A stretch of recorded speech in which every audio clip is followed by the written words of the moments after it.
Very good afternoon everyone.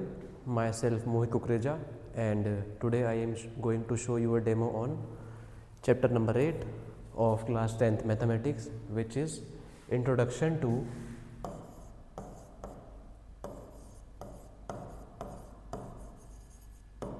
Trigonometry.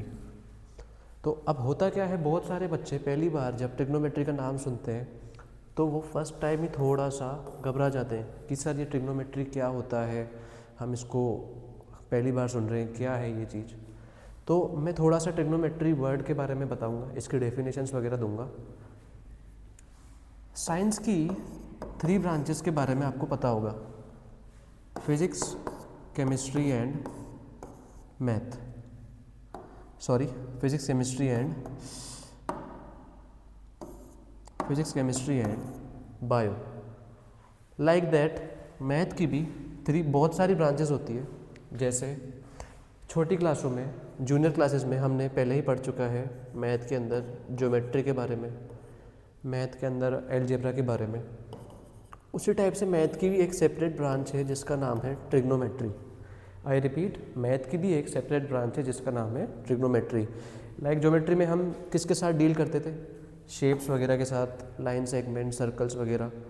Algebra में हम equations के साथ डील करते थे, वैसे ही ट्रिग्नोमेट्री में भी हम किसी चीज़ के साथ डील करते हैं, उसको हम थोड़ा आगे जाके देखेंगे।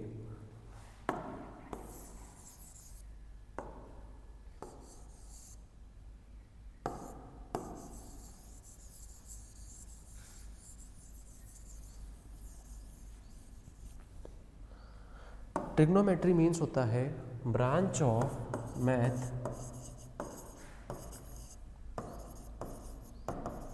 That gives the branch of mathematics that gives the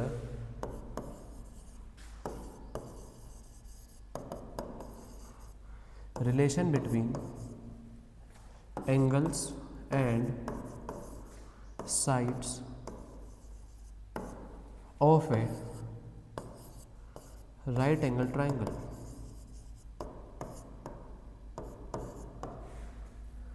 trigonometry को आप बिल्कुल एकदम बेसिक भाषा में, आसान भाषा में ऐसे डिफाइन कर सकते हो, branch of mathematics that gives the relation between angles and sides of a right angle triangle. ये बहुत इंपॉर्टेंट चीज़ है। ट्रिग्नोमेट्री आप सिर्फ और सिर्फ राइट एंगल ट्राइंगल में ही लगा सकते हो, कोई दूसरे ट्राइंगल में ट्रिग्नोमेट्री अप्लाई नहीं हो सकती, only on applies on a right angle triangle।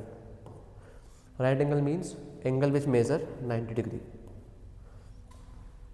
now trigonometry sir हमें थोड़ा बहुत समझ में आ गया, पर अभी भी इतना समझ में नहीं आया कि ट्रिग्नोमेट्री होता क्या है।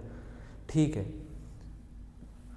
अगर ये एक राइट एंगल ट्राइंगल है, इसका हम नाम दे देते हैं ए बी सी।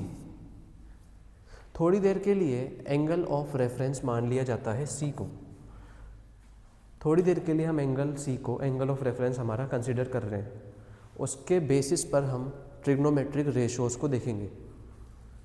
तो हमारा जो एंगल सी है इसको मान लेते हैं theta.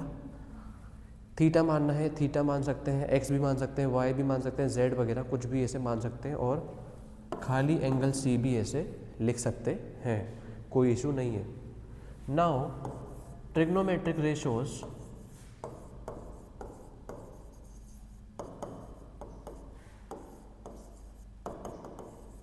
For angle C in triangle ABC।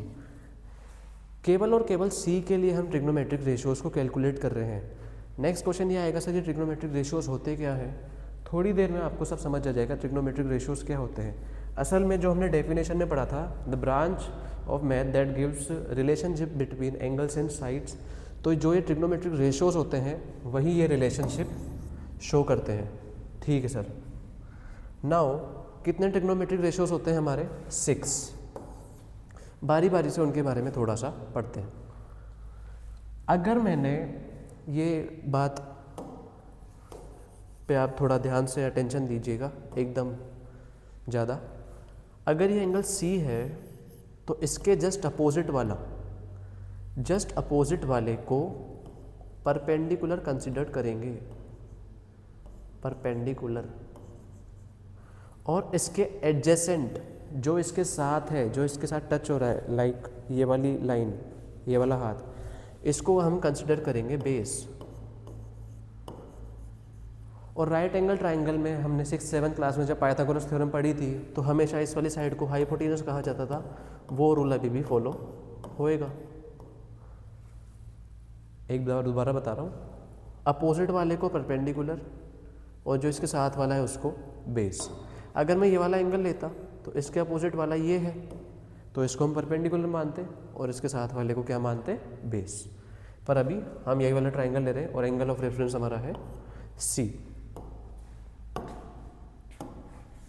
Now 6 trigonometric ratios होते हैं, एक बार उनके बारे में देखेंगे।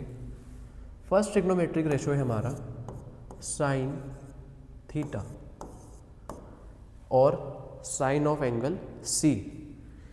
इसकी लॉन्ग फॉर्म है साइन, पर इसको शॉर्ट फॉर्म में ऐसे लिखा जाता है साइन थीटा।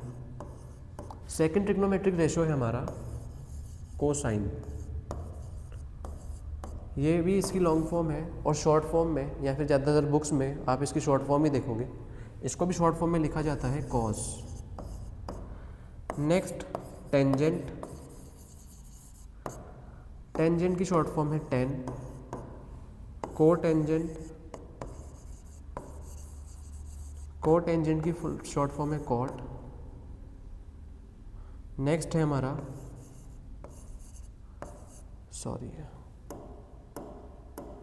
सेकेंड, सेकेंड की शॉर्ट फॉर्म है सेक। और कोसेकेंड, कोसेकेंड इसकी शॉर्ट फॉर्म है कॉस, कोसेक। कभी भी आपसे कोई भी लॉन्ग फॉर्म नहीं पूछेगा, ये बस आपको एक रेफरेंस के लिए बता रखी है कि थोड़ा याद रहे, नहीं तो 99% चांसेस शॉर्ट फॉर्म में ही होता है, 99% क्वेश्चन शॉर्ट फॉर्म में ही होते हैं, like sine theta, cos theta, tan theta. दिख तो रहा है ये सिन, पर इसको प्रोनाउंस किया जाता है sine. Cos theta, tan theta, cot, sec, cosec. Next, इन सब ट्रिग्नोमेट्रिक रेशियोज की वैल्यू कैसे डिटरमाइन करते हैं, एक बार वो सीखते हैं। साइन थीटा का फॉर्मूला होता है P/H।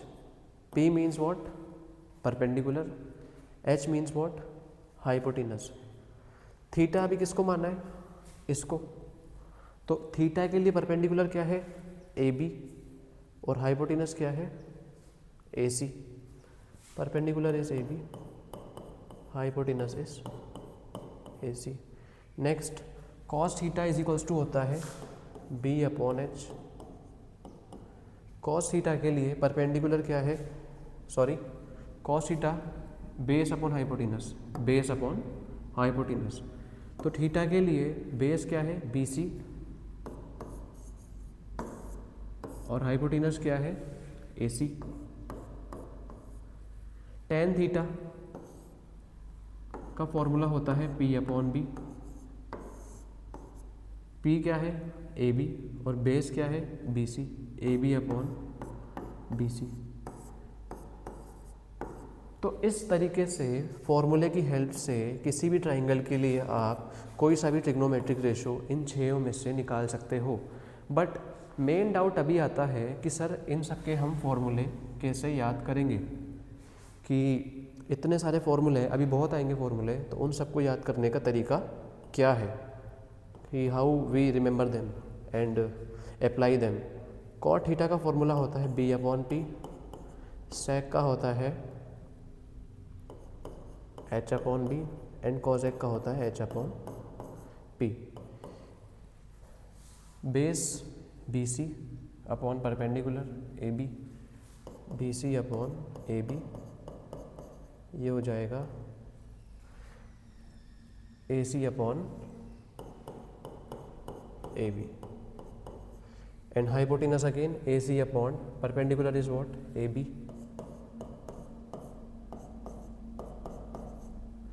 यहाँ पे बेस आएगा BC।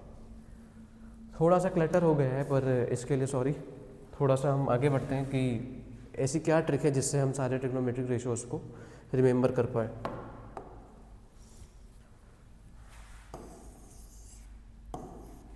बहुत फेमस ट्रिक है, आपको बस ऐसे एरे फॉर्म करना है।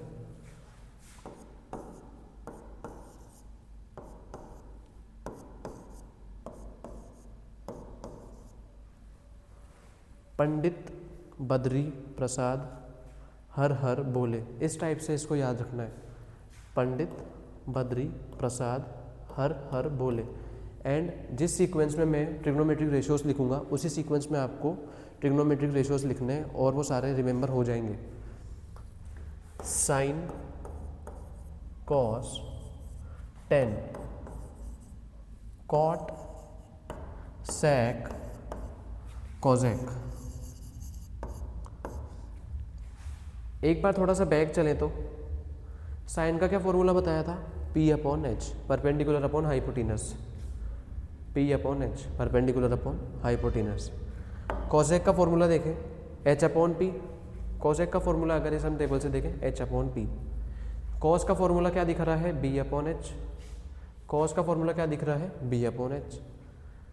टेन का P upon B, P upon B। Cot का B upon P, B upon P। तो like this, from this table, from this array, you can remember all the trigonometric ratios. Now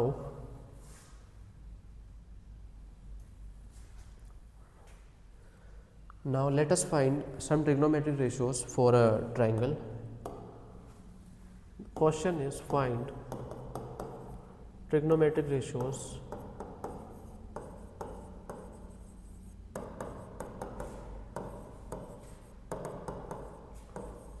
for triangle A B C। एक triangle दिया हुआ है ABC, इसके हमें trigonometric ratios find करने। तो सबसे पहले हम यहाँ पे एक बार क्वेश्चन में लिख देते हैं for angle B, for angle B and angle C।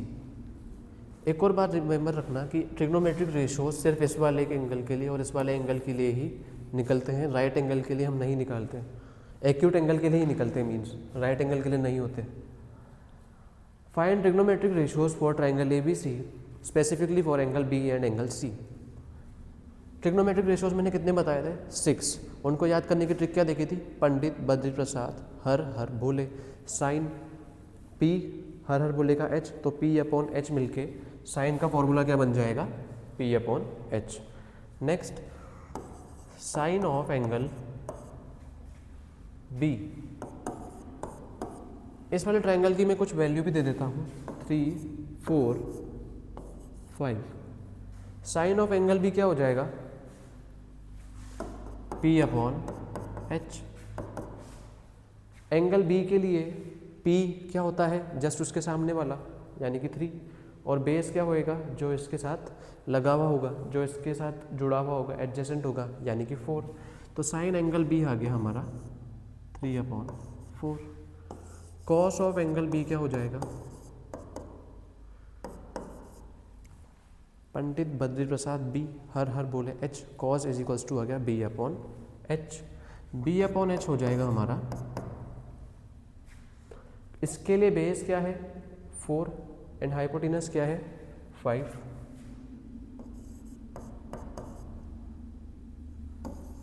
High perpendicular है 3 एंड हाइपोटेनस है 4।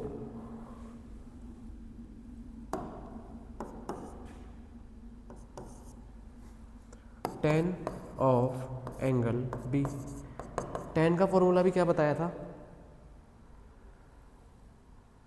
P upon B।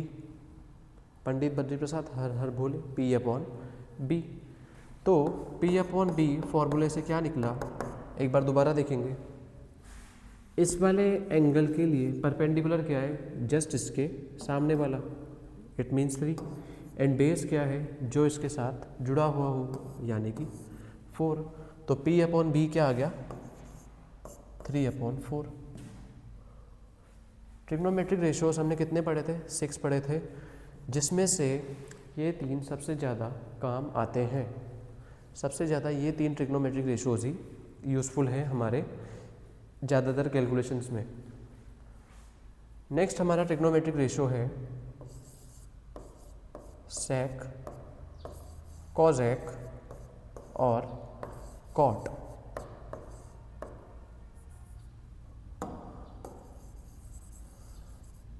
Sec of angle C, cosec of angle C, sorry sec of angle B, cosec of angle B, cot of angle B. अब मैं इनको थोड़ा directly कर रहा हूँ, थोड़ा स्पीड इंक्रीज करने के लिए। क्या पढ़ा था? सेक का फॉर्मूला था h/b। ये फॉर्मूले आपको प्रैक्टिस करने से बार बार याद हो जाएंगे, जैसे मुझे हो गए। तो सेक का फॉर्मूला हो गया है h/b। h क्या है सेक के लिए? 5। h मतलब हाइपोटेनस, हाइपोटेनस हमेशा फिक्स रहती है। तो 5 बेस क्या है इसके लिए? 4। It means 5/4। कॉजेक का होता है h/p, 5/3। और कॉट का होता है b/p यानी कि 4/3। अगर सेम यही क्वेश्चन आ जाए कि find trigonometric ratios of triangle ABC with reference to angle C, तो कुछ भी नहीं करना। अगर मैं इसी ट्राइंगल को एक बार दोबारा बनाऊं, CBA, अब एंगल C को कंसिडर कर रहे हैं हम, तो इस एंगल C के लिए इसके जस्ट सामने वाला, इसके जस्ट अपोजिट वाला हो जाएगा परपेंडिकुलर, और इसके साथ वाला क्या हो जाएगा? Base.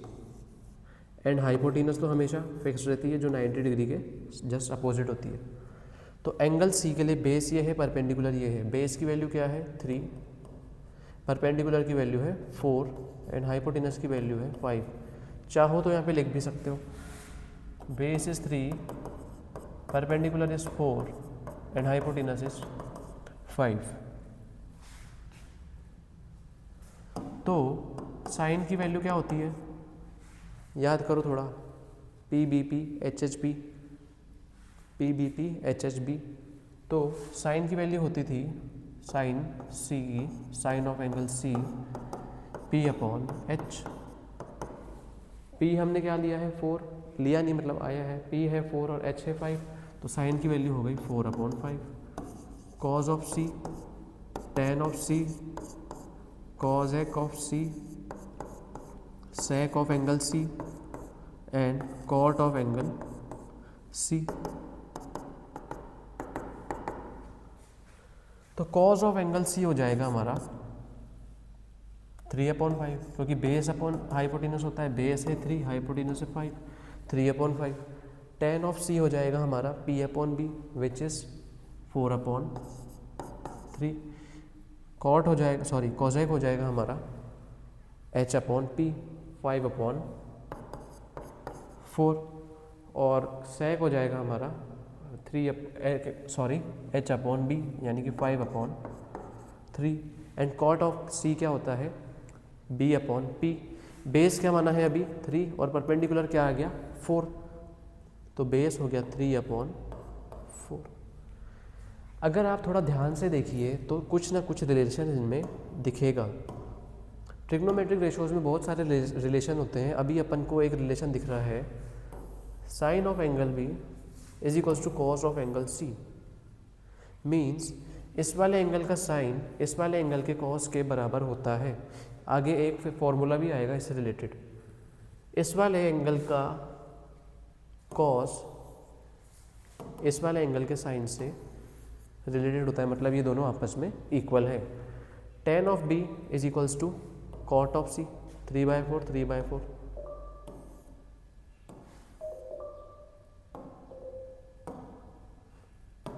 tan of B is equals to cot C, sec of B is equals to cosec C, 5/4 5/4। tan of angle C is equals to cot of B, cosec is equals to sec। Means ये trigonometric ratios आपस में थोड़ा सा relation show करते हैं, इसके बारे में हम बाद में देखेंगे। एक और क्वेश्चन करते हैं, फिर थोड़ा आगे और ज़्यादा इसके समझते हैं। तो क्वेश्चन है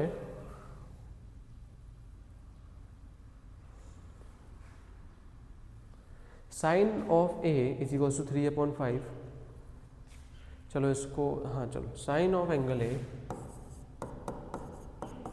is equals to 3/5।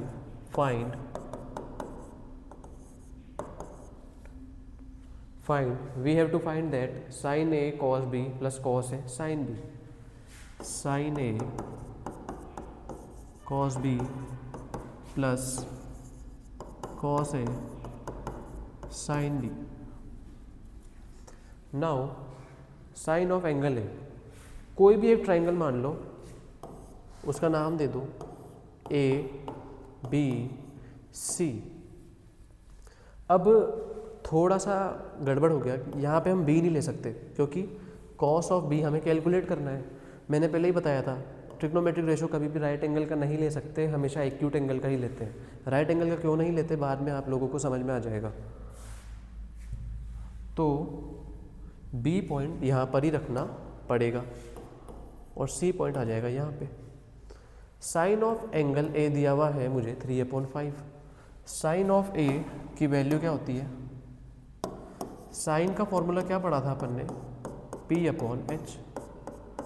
And sign ए की वैल्यू गिवन है हमें 3/5। साइन ए की वैल्यू गिवन है 3/5 और इसका फॉर्मूला होता है P/H। इस वाले रेशो को अगर इस वाले रेशो से कंपेयर करें तो P आ जाएगा 3 और हाइपोटेनस आ जाएगी 5। P आ जाएगा 3 मीन्स साइन ए के लिए परपेंडिकुलर क्या है, जस्ट इसके सामने वाला, यानी कि ये आ गया हमारा परपेंडिकुलर जो कि है 3 और हाइपोटेनस आ गई हमारी 5। बट कैच ये है यहाँ पे मुझे कॉस ऑफ ए कैलकुलेट करना है और कॉस ऑफ ए का फॉर्मूला जैसे कि हम जानते हैं वो होता है B/H, यानी कि उसमें बेस की ज़रूरत है। तो बेस मुझे कैलकुलेट करने के लिए बेस पता होना चाहिए, पर यहाँ पर तो बेस है नहीं। तो इस वाली प्रॉब्लम से लड़ने के लिए हम पहले ही एक थ्योरम पढ़ चुके हैं जिसका नाम था पाइथागोरस थ्योरम। पाइथागोरस थ्योरम में हमने पढ़ा था hypotenuse square is equals to base square plus perpendicular square. Hypotenuse कितना है 5, बेस कितना है अननोन है तो बेस को b ही रहने देंगे। परपेंडिकुलर कितना है 3, 5 square 25, base square b plus 9। 25 minus 9 क्या हो जाएगा 16 is equals to B square. कभी भी यहाँ से स्क्वायर हटता है तो यहाँ पे क्या आता है root 16 is equals to B. Under root of 16 क्या हो जाएगा 4। 16 को हम लिख सकते हैं 4 × 4, एक पेयर आ गया, 4 बाहर आ जाएगा तो 4 बराबर बी। बेस की वैल्यू आ गई 4।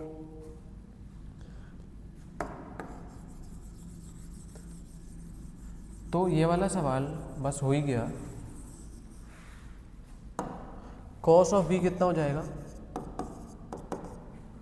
कॉस ऑफ बी एंगल के लिए बेस जो है वो 3 है और हाइपोटेनस है वो 5 है। तो कॉस ऑफ बी की क्या वैल्यू आएगी B/H। बेस क्या है 3 और हाइपोटेनस क्या है 5। कॉस ऑफ एंगल ए क्या हो जाएगा, एंगल ए के लिए बेस आया है अभी 4 और हाइपोटेनस है इसकी 5, तो 4/5। Sine of angle B, sine of angle B क्या हो जाएगा P/H। तो परपेंडिकुलर आया है इसके लिए 4 और हाइपोटेनस है इसके लिए 5। तो अगर मैं इसमें इन सब की वैल्यू पुट करूं, साइन ए की वैल्यू है 3/5, कॉस बी की वैल्यू है 3/5 प्लस कॉस ए की वैल्यू है 4/5 और साइन बी की वैल्यू है 4/5। 3 × 3 9, 5 × 5 25, 4 × 4 16, 5 × 5 25, कॉमन ले लेंगे 25, ऊपर भी 9 + 16 25, कैंसिल आउट, आंसर आया 1। Sign A cos B plus cos A sign C, sorry sine A cos B plus cos A sign D 1 आया। ठीक है, एक थोड़ा सा सवाल है, क्या ये किसी भी ट्राइंगल के लिए हमेशा 1 ही आएगा क्या? यस, ये किसी भी ट्राइंगल के लिए हमेशा 1 ही आएगा। इसका आप प्रूफ चाहो तो घर के देख सकते हो, घर पे कोई सा भी एक ट्राइंगल बना लेना, कुछ भी ट्रिग्नोमेट्रिक रेशियोज ले लेना, 6, 8, 10। इस वाले ट्राइंगल के लिए भी ये वाला रिलेशन अगर वेरीफाई करोगे तो हमेशा आंसर 1 ही आएगा।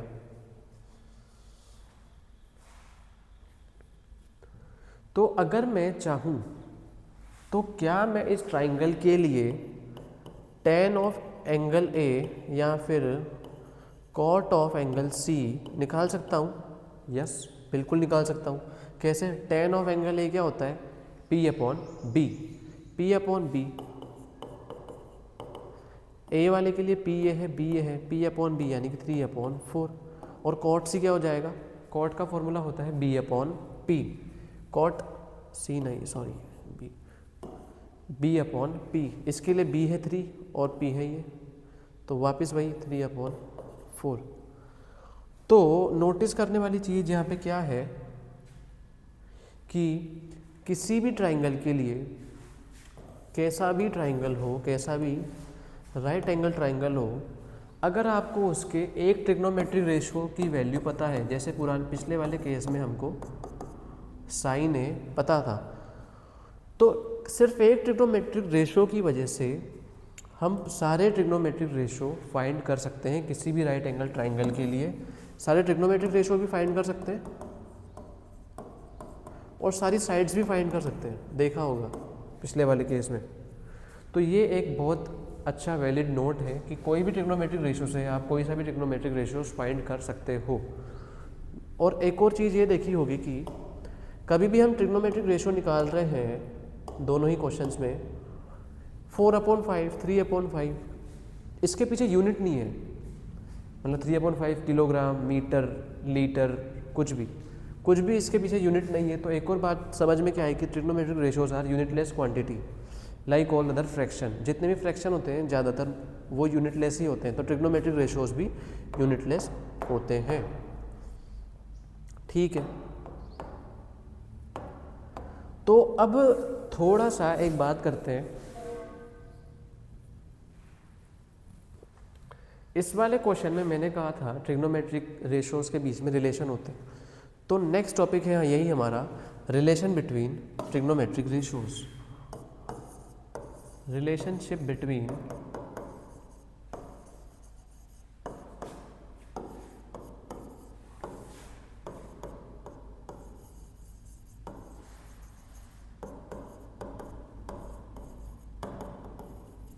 Trigonometric ratios. तो जितने भी ट्रिग्नोमेट्रिक रेशियोज पढ़े हैं ना, ये 6 ये आपस में एक दूसरे से रिलेट होते हैं, आपस में इन सब में बहुत ज़्यादा रिलेशन होता है। अब किस टाइप का रिलेशन होता है, कैसा रिलेशन होता है, उसके बारे में थोड़ा देखिए। एक बार मैं वो टेबल बना देता हूँ, P H P B P H H B, sine cos tan cot sec cosec. ये वाली टेबल आपको याद रखनी ही पड़ेगी अगर ट्रिग्नोमेट्रिक रेशियोज की फॉर्मूले याद रखने हैं तो। साइन का क्या फॉर्मूला था? Sine theta is equals to P upon B. अगर मैं इसको रेसिप्रोकल करूं, क्या करूं? रेसिप्रोकल मतलब न्यूमरेटर नीचे, डिनोमिनेटर ऊपर, तो साइन का रेसिप्रोकल हो जाएगा 1 अपॉन साइन, और इसका रेसिप्रोकल हो जाएगा B upon P, sorry sine का होता है पी अपॉन एच, इसका रेसिप्रोकल हो जाएगा एच अपॉन पी। अगर ध्यान से देखें तो एच अपॉन पी किसका फॉर्मूला होता था? कॉजेक का। यस, तो कॉजेक का फॉर्मूला होता है H upon P. H upon P की जगह में क्या लिख सकता हूं? कॉजेक।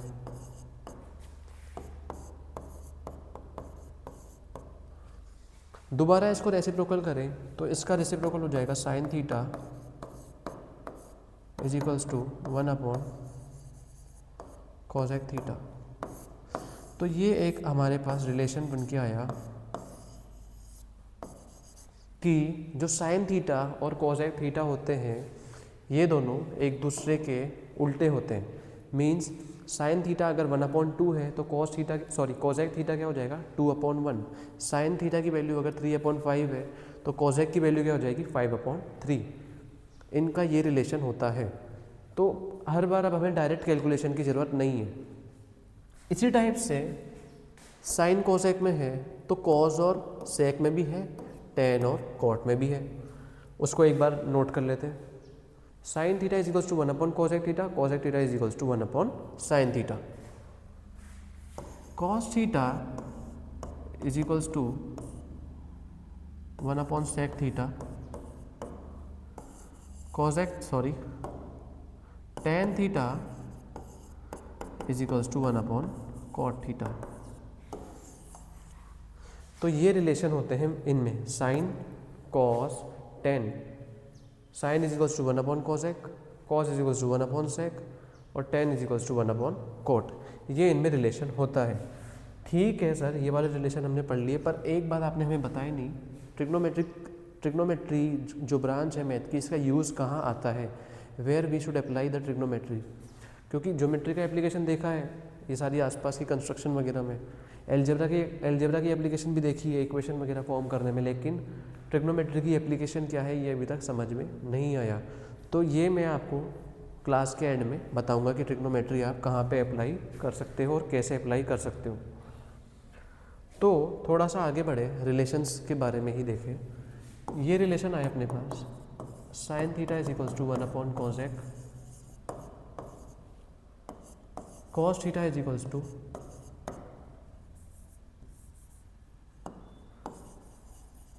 cos theta is equals to 1/sec and tan theta is equals to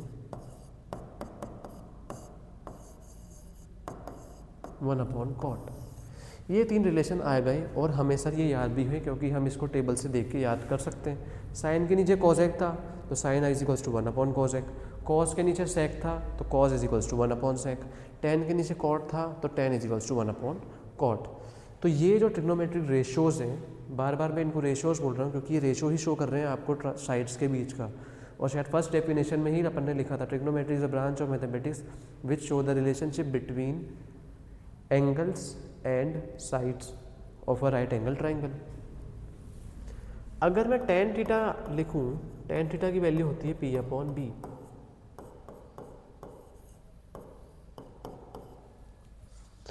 थोड़ा सा क्लास 6 में जाएं इक्विवेलेंट फ्रैक्शंस के ऊपर, तो इक्विवेलेंट फ्रैक्शंस में हमने पढ़ा था इफ़ वी मल्टीप्लाई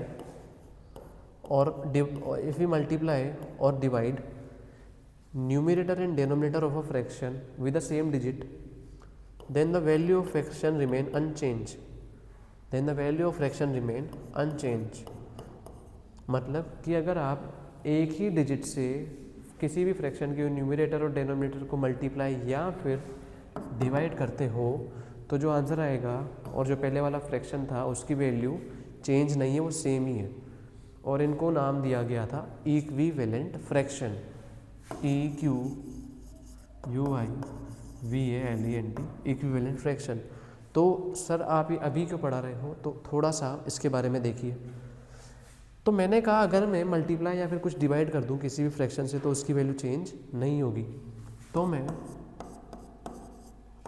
दोनों को ही अगर डिवाइड कर दूं किससे, h से, तो इस पर कुछ फर्क नहीं पड़ेगा, वैल्यू चेंज नहीं होगी। पर हमारा बहुत बड़ा काम हो जाएगा, एक बार देखना। इसको मैं लिख सकता हूँ P/H, इसको मैं लिख सकता हूँ B/H। P/H की क्या वैल्यू है साइन, एंड B/H की क्या वैल्यू है कॉस। तो टेन थीटा का इस टाइप से एक फॉर्मूला डिराइव हो गया कि tan theta is equals to sine theta upon cos theta. Let assume sine की वैल्यू है 3/4, कॉस की वैल्यू है 4/5, सॉरी कॉस की वैल्यू है 4/5 तो नहीं होगा, चलो साइन की वैल्यू है 3/5, कॉस की वैल्यू है 4/5, तो टेन की वैल्यू क्या हो जाएगी 3/4, डायरेक्ट आ जाएगा बिना कैलकुलेशन के। तो ये तीन रिलेशन तो बेसिक है। Tan theta is equal to sine theta upon cos theta, ये रिलेशन थोड़ा सा ज़्यादा इम्पोर्टेंट है इनके कंपैरिजन में। एक और रिलेशन होता है cot theta is equals to tan. क्या होता है? कॉट का उल्टा। तो अगर मैं 1/10 कर दूँ तो कॉट मिलेगा, तो इसको भी उल्टा करें, इसको भी रेसिप्रोकल करें, तो ये आ गया 1/10। 1/10 क्या हो जाएगा? कॉट। इसका रेसिप्रोकल क्या हो जाएगा? साइन अपॉन कॉस का reciprocal cos upon sine. Denominator ऊपर जाएगा, न्यूमिनेटर नीचे जाएगा, तो कॉस अपॉन साइन।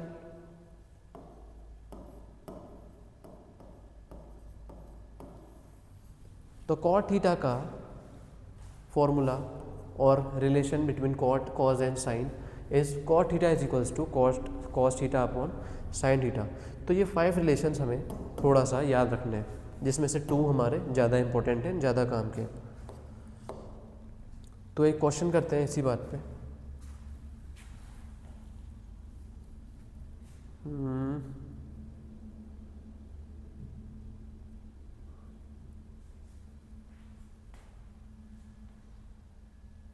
यहाँ पे तो नहीं है।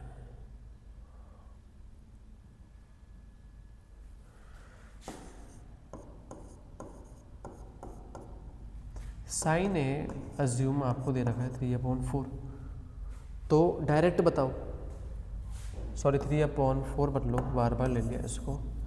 साइन ए अज्यूम करो 8/10। तो राइट एंगल ट्राइंगल बनाया, इसको ए मान लिया, इसको बी मान लिया, इसको सी मान लिया। तो sine A is equals to होता है, क्या होता है? 8/10। साइन ए की वैल्यू, साइन ए का फॉर्मूला होता है P/H। P is equals to 8, H is equals to 10। इसके लिए P है ये और H चाहिए, और पाइथागोरस थ्योरम से इसको कैलकुलेट करेंगे तो ये 6 आएगी।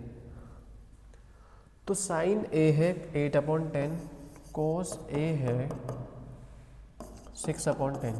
अब हम 10 बिना फॉर्मूले के रिलेशंस की हेल्प से निकालेंगे। 10 का क्या रिलेशन पढ़ा था हमने?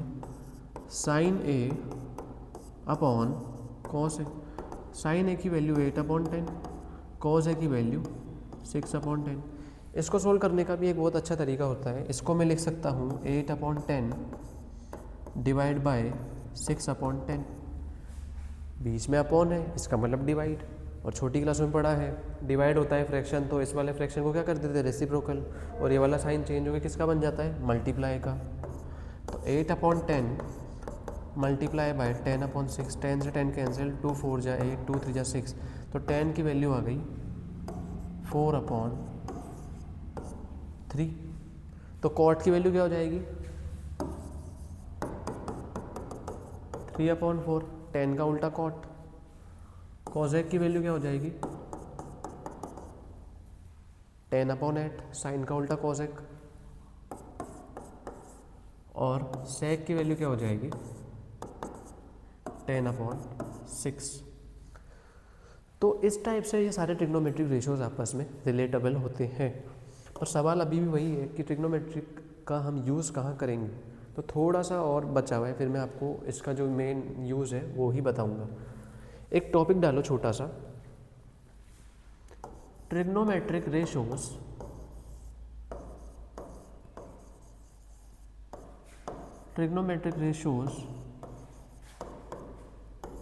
For some specific angles. कुछ एंगल्स के लिए, कुछ एक्यूट एंगल्स या फिर कुछ एंगल्स के लिए ट्रिग्नोमेट्रिक रेशियोज की वैल्यूज़ क्या क्या होती है। तो एक बार थोड़ा सा ज़्यादा ध्यान दीजिए और देखिए कैसे निकालते हैं। Sine theta, cos theta, tan theta. एक ट्राइंगल मान लो, इसके ये मान लो थीटा। थोड़ा सा एज्यूम करो कि ये थीटा धीरे धीरे बढ़ रहा है। तो ये ट्राइंगल ऐसे था, थीटा बढ़ा, थोड़ा ऐसे हो जाएगा, थीटा और बढ़ा, तो ये ट्राइंगल थोड़ा ऐसे हो जाएगा।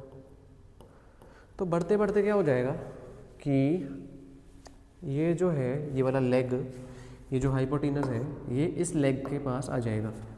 तो जब ये एग्जैक्ट 90 का हो जाएगा मतलब अभी ये एग्जैक्ट जैसे ही 90 का हो जाएगा तो जो बेस है हमारा वो कितना हो जाएगा 0। जब थीटा हमारा 90 को जाएगा तो बेस क्या हो जाएगा हमारा 0। और थोड़ा सा ध्यान से देखें तो परपेंडिकुलर और हाइपोटेनस भी क्या हो जाएंगे आपस में इक्वल, इस टाइप से। बेस 0 है, परपेंडिकुलर और हाइपोटेनस इक्वल है, तो परपेंडिकुलर और हाइपोटेनस क्या हो जाएंगे इक्वल। तो साइन 90, साइन का फॉर्मूला क्या पढ़ा था P/H, P/H। परपेंडिकुलर किसके इक्वल हो गया 90 के लिए, हाइपोटेनस के इक्वल, तो P की जगह हम H लिख सकते हैं और H की जगह H कैंसिल हो गए 1। साइन 90 डिग्री की वैल्यू आई 1, यानी कि ट्रिग्नोमेट्रिक में जो साइन है वो किसी भी ट्राइंगल का अगर 90 डिग्री हो गया कैसे भी, पहली बात तो ट्राइंगल एग्जिस्ट ही नहीं करेगा फिर। अगर आप ध्यान से देखो तो ट्राइंगल कैसा रहा जिसकी दो ही साइड हो, तो साइन 90 की वैल्यू क्या आ गई 1। उसी टाइप से कॉस 90 होता है हमारा B/H।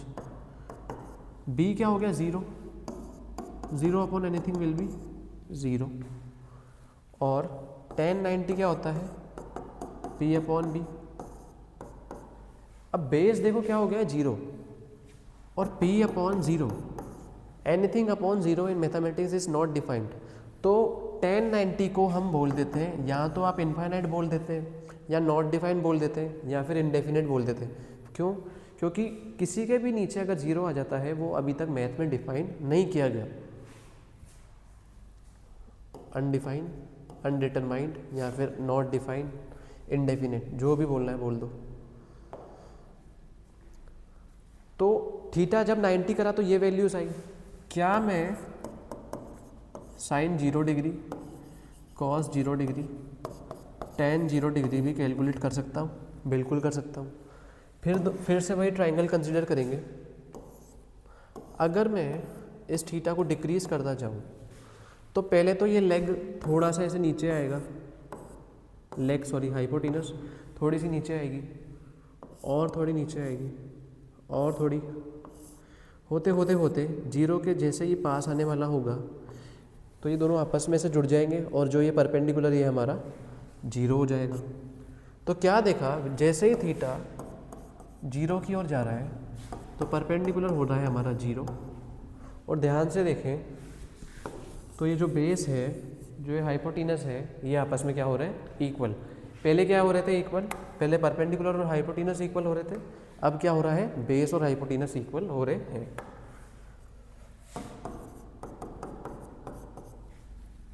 तो साइन 0 क्या होता है P/H, P क्या आ गया 0, 0/H will be 0, cos 0 B/H,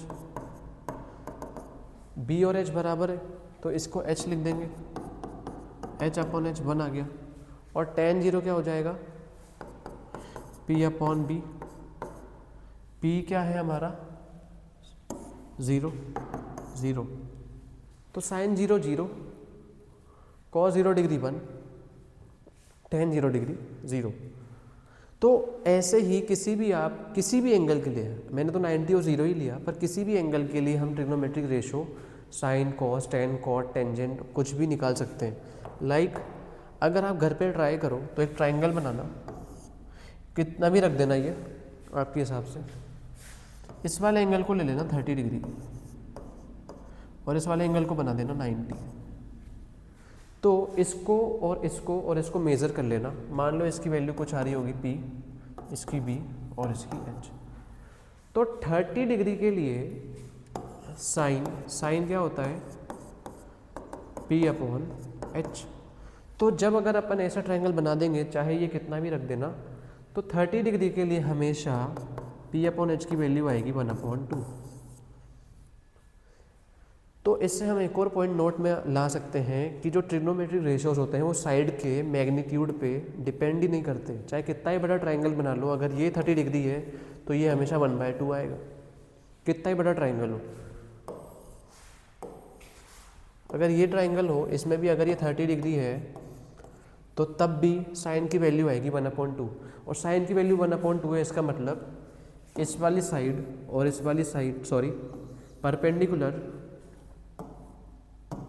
और हाइपोटेनस का जो रेशो है वो हमेशा 1/2 आएगा। आसान भाषा में बोले तो हाइपोटेनस परपेंडिकुलर की हमेशा क्या आएगी, डबल, 2 गुना। अगर ये 5 है तो ये 10, ये 12 है तो ये 24, ये 13 है तो ये 26, इस टाइप से। तो ट्रिग्नोमेट्रिक रेशोस हमारे 10th क्लास में कुछ एंगल्स के लिए डिफाइंड है, वो मैं एक बार दिखाना चाहता हूँ। साइन, कॉस, टेन, सेक, कॉट, कॉजेक। मैं पहले ही बता चुका हूँ कि ये तीनों इंपॉर्टेंट हैं, ये तीनों थोड़े से कम इंपॉर्टेंट है। इंपॉर्टेंट तो हैं पर थोड़े से कम इंपॉर्टेंट है इनके कंपैरिजन में।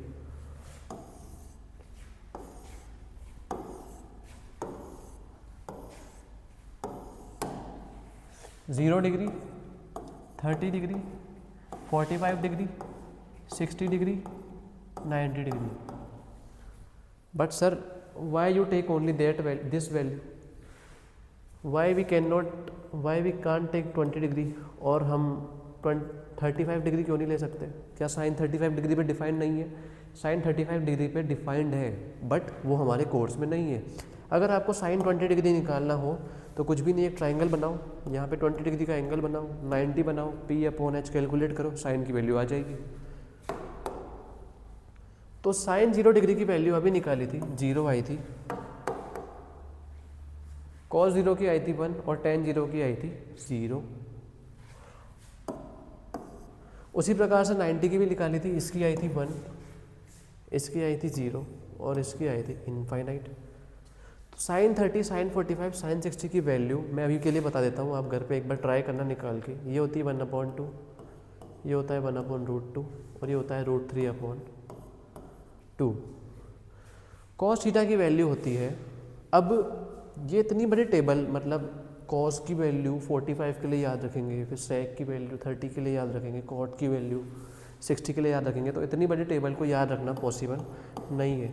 पहली बार में मैं भी याद नहीं कर पाया था, प्रैक्टिस से याद हो जाएगी, पर एक आसान सी ट्रिक भी है इसको याद करने की, वो देखिए। सिर्फ और सिर्फ हमें फर्स्ट वाली लाइन को याद रखना है, सिर्फ और सिर्फ कौन सी वाली लाइन को? फर्स्ट वाली लाइन को। 0, 1/2, 1/√2, √3/2, 1। फिर इस वाली लाइन को क्या कर देंगे? रिवर्स। क्या कर देंगे? रिवर्स। 1, 1, 0, 0, √3/2, 1/2 और 1/√2। फिर हम यूज़ करेंगे हमारे जो हमने ट्रिग्नोमेट्रिक रिलेशंस के बारे में पढ़ा था थोड़ी देर पहले ही पढ़ा था। Tan theta is equals to होता है sine upon cos, sine upon cos. तो 1/2 और √3/2 मिलकर के बना देंगे 1/√3। 1/√2, 1/√2 कैंसिल आउट, आंसर आ गया 1 और ये बन जाएगा √3। फिर उसके बाद सेक इज इक्वल्स टू, जस्ट थोड़ी देर पहले रिलेशन में देखा था, इज इक्वल्स टू 1/cos, यानी कि cos का उल्टा क्या होता है? सेक। तो 1 का उल्टा 1/1 का उल्टा 1/1 ही होगा, तो ये 1। इसका √3/2 का उल्टा क्या हो जाएगा? 2/√3।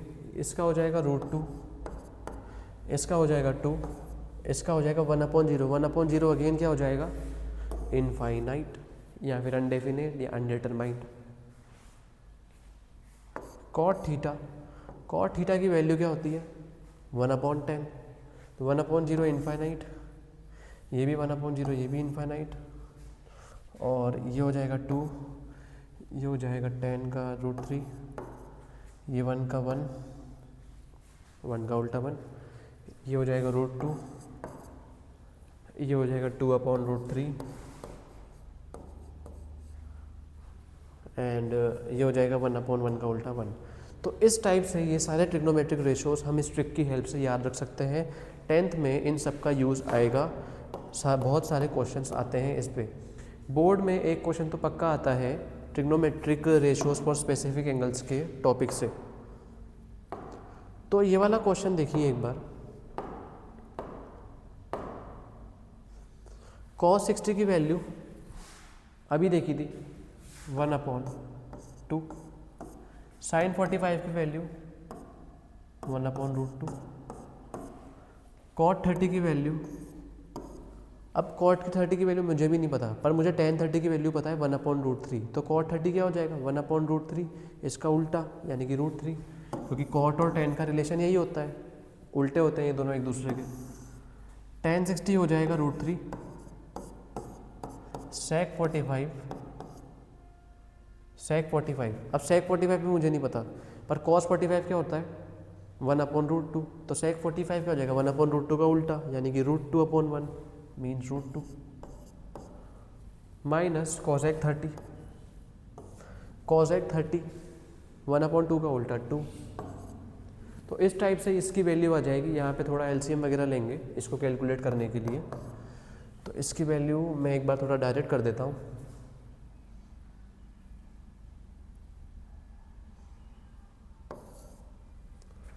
√2 + 2 minus 2√6/2√2 is equals to √2 + √3 + √2 minus 2। उसके बाद इसको यहाँ मल्टीप्लाई में भेज देंगे। तो बस एक लास्ट क्वेश्चन, फिर उसके बाद हमारा जो ये डिस्कशन है इसको ख़त्म करते हैं कि सर ट्रिग्नोमेट्रिक रेशोज़ पढ़ लिए, ट्रिग्नोमेट्रिक रेशोज़ के एक दो फैक्ट देख लिए, एक दो नोट कर लिए हमने, ट्रिग्नोमेट्रिक रेशोज़ का रिलेशनशिप भी देख लिया, बट एक चीज़ अभी भी समझ में नहीं आई, इसकी एप्लीकेशन क्या है कि how we apply trigonometric in our daily life. तो बहुत सिंपल है, अगर मुझे सामने की बिल्डिंग है मेरे, उसकी हाइट निकालनी है तो मैं कैसे निकालूंगा, मैं ट्रिग्नोमेट्री की हेल्प से उसकी हाइट निकाल सकता हूँ। मैं कुछ भी नहीं करूँगा, एक लेज़र लाइट होगी मेरे पास, उसको फेंकूंगा उस बिल्डिंग के टॉप पर या फिर उसकी एक विंडो पर जहाँ तक कि मुझे हाइट निकालनी है। मेरे पास एक डी है, उसकी हेल्प से मैं ये वाला एंगल माप लूँगा। अज्यूम ये वाला एंगल आया 30 डिग्री, और मेरे पास इंस्टेप है, मैंने यहाँ से लेके यहाँ तक की डिस्टेंस भी मेज़र कर लिया, और ये डिस्टेंस आप अज्यूम कर लो आई होगी 40 मीटर्स, कुछ भी ले सकते हैं, कुछ भी आ सकती है, तो मैंने एज्यूम कर लिया 40 मीटर्स। तो मुझे क्या कैलकुलेट करना है पी, और ये है हाइपोटेनस, और इस वाले एंगल को रेफरेंस मान रहे हैं, सामने वाला हो गया परपेंडिकुलर, ये हाइपोटेनस और ये बेस। कॉस ऑफ 30, मैंने कॉस ही क्यों लिया, क्योंकि कॉस ही ऐसा ट्रिग्नोमेट्रिक रेशो है जो मुझे बेस और हाइपोटेनस में रिलेशन शो करता है। पर मुझे यहाँ पे परपेंडिकुलर निकालना है ना, क्योंकि मुझे तो हाइट निकालनी है। तो कौन सा ट्रिग्नोमेट्रिक रेशो है जो परपेंडिकुलर और बेस में रिलेशन शो करता है, तो परपेंडिकुलर और बेस में जो ट्रिग्नोमेट्रिक रेशो रिलेशन शो करता है वो है 10। कॉस किस किस में शो करता है, अगर मुझे मान लो ये रस्सी होती है और रस्सी की वैल्यू निकालनी होती थी तब कर सकते थे कॉस, पर अभी मुझे हाइट निकालनी है। तो tan 30 की वैल्यू क्या होती है 1/√3, और tan 30 का फॉर्मूला क्या होएगा P/B। P की वैल्यू नहीं पता, B आ गया 40, इसको उधर भेजेंगे तो P की वैल्यू आ गई 40/√3 मीटर। यानी कि अगर कोई बिल्डिंग जो 40 मीटर दूर जिससे आप लेज़र लाइट फेंक रहे हो और वो 30 डिग्री का एंगल बना के उसके टॉप तक पहुंचती है, तो उस बिल्डिंग की हाइट होगी 40/√3 मीटर। तो ये ट्रिग्नोमेट्री की एप्लीकेशन है। एक और एप्लीकेशन दिखाऊं तो अगर मान लो मैं पतंग उड़ा रहा हूँ और मुझे पता नहीं है इस स्ट्रिंग की लेंथ कितनी है, मुझे इस स्ट्रिंग की लेंथ निकालनी है, तो मैं इस पतंग की जो शेडो बन रही होगी ग्राउंड पे और जहाँ पे मैं खड़ा हूँ वहाँ तक की डिस्टेंस निकाल लूँगा पहले तो। सपोज डिस्टेंस आ रही है 7 और ये वाला एंगल निकाल लूँगा मैं, ये वाला एंगल मान लो आप आ रहा है 30। तो मुझे अब ये निकालनी है ना, ये क्या है हाइपोटेनस।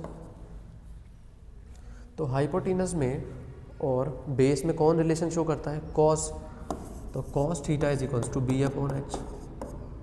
थीटा क्या है यहाँ पे 30 डिग्री, कॉस 30 हो जाएगा √3/2 इज इक्वल्स टू B/H।